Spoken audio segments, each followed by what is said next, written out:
Hello YouTube, I am the Roleplay Dwarf and welcome to my channel. My first video on this channel, some of you may know me as Kark742 on my other channel, but I've been wanting to make a new channel for a little while now, just to deal with a roleplay for those of you who subscribe to my other channel who might not be interested in the roleplay aspects. So yeah, I'm going to make this video now. This first video is going to be an introduction as to what kind of role plays I do, how I got into it, and what you can expect.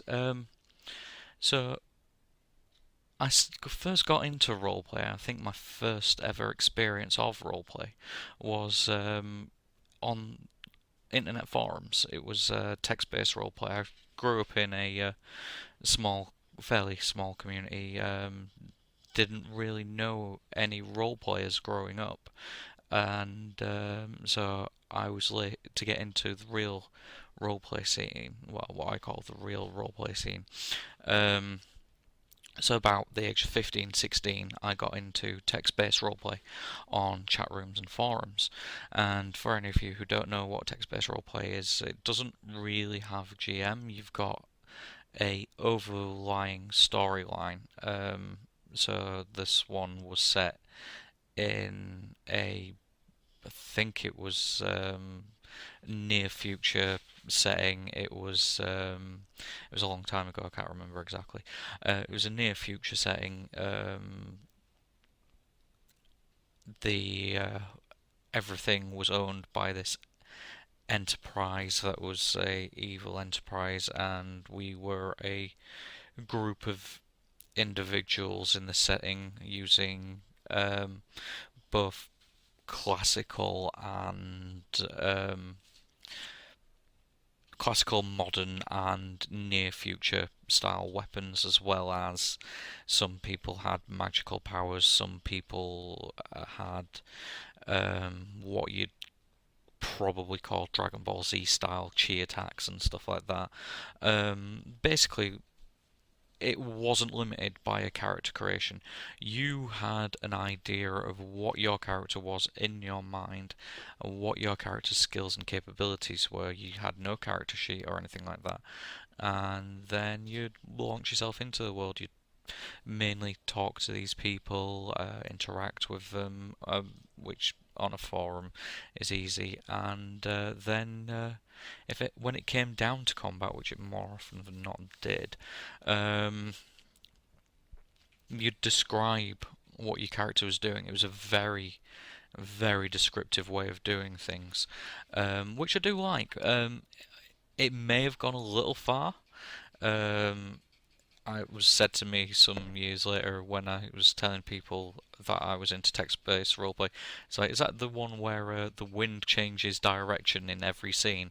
And yeah, more often than not it did. So, because you'd go into so much description of what your character was doing because it was encouraged. The person who was more descriptive, the most original, and really described their attack and what was going on, the person with the most description um, was considered to have an advantage on the attack.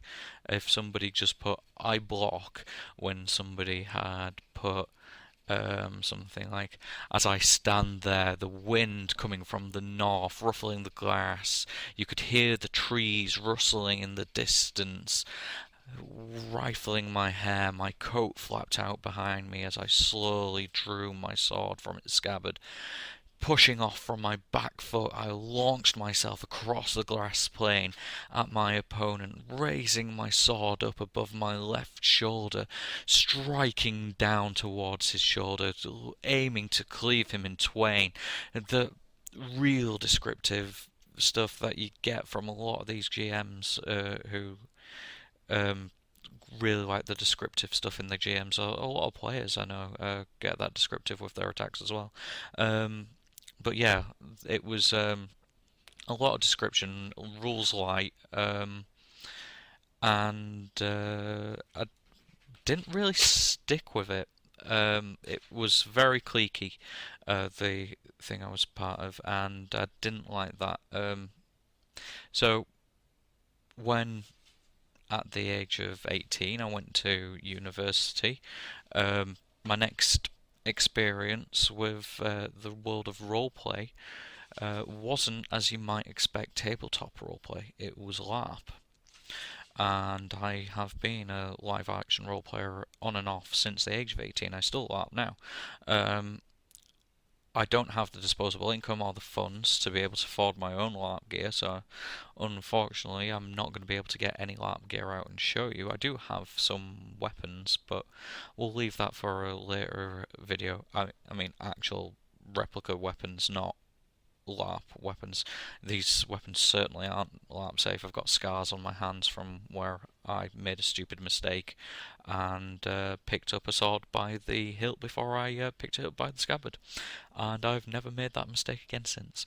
But yeah, so my second one was High Fantasy LARP, which was based loosely on Warhammer Fantasy roleplay. The book, the D percentile system, mainly, and of course the Games Workshop product. And at this point, I hadn't done any wargaming, so I had no idea about Warhammer and stuff like that.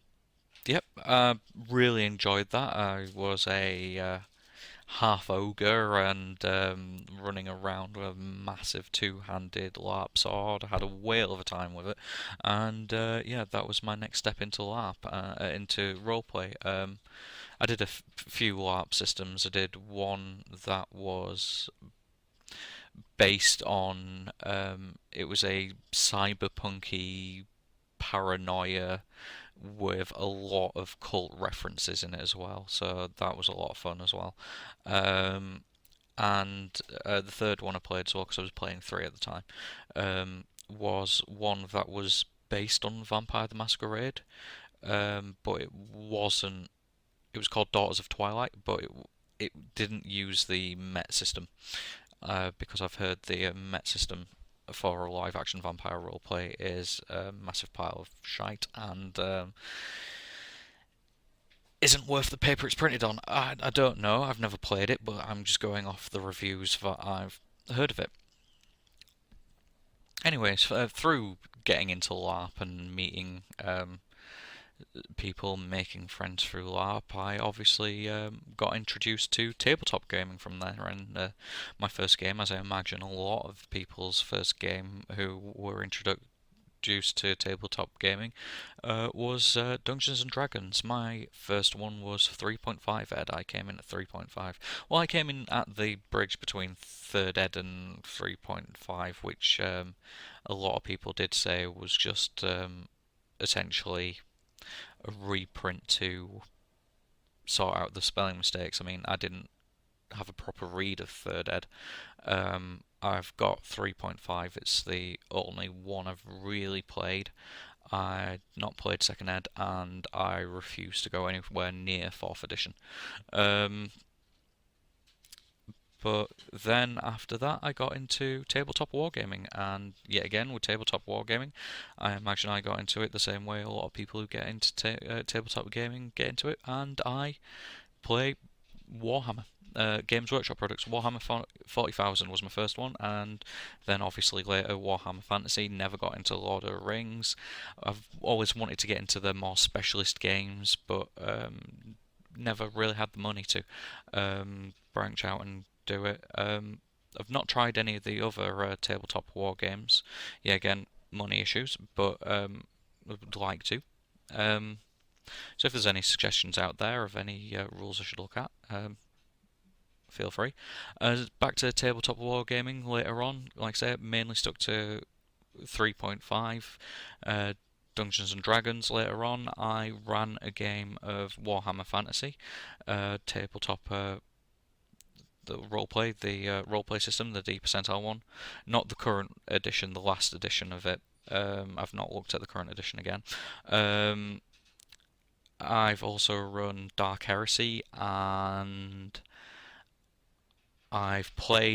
since then I've played in Vampire the Requiem, not the Masquerade. I've not had any tabletop experience of Vampire the Masquerade. I've played in other Dungeons and Dragons 3.5 games. I've played in this list isn't going to be a long list. I've not done all that much, to be honest, and I've done a couple of sessions of Pathfinder, which is essentially D&D, and I can't remember Call of Cthulhu. That's the other one as well. Interested in getting into more of them, learning more. So, any of you got any other suggestions of war games, systems I should look into? Role play games, whose system I should look into? Not so much LARP. It's hard to go, oh, look into this LARP, and then I find the only place that does it is in America. I'm not. As much as I love LARP, I'm not travelling to America to do LARP, I'm afraid.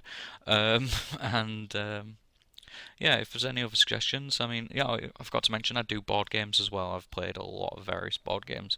Um, but yeah, any suggestions, any questions, comments appreciated below. If you feel like making me a video response, go ahead. Looking forward to hearing from you and looking forward to making more videos on this, my new channel. This is the Roleplay Dwarf, Kaz Kadrin.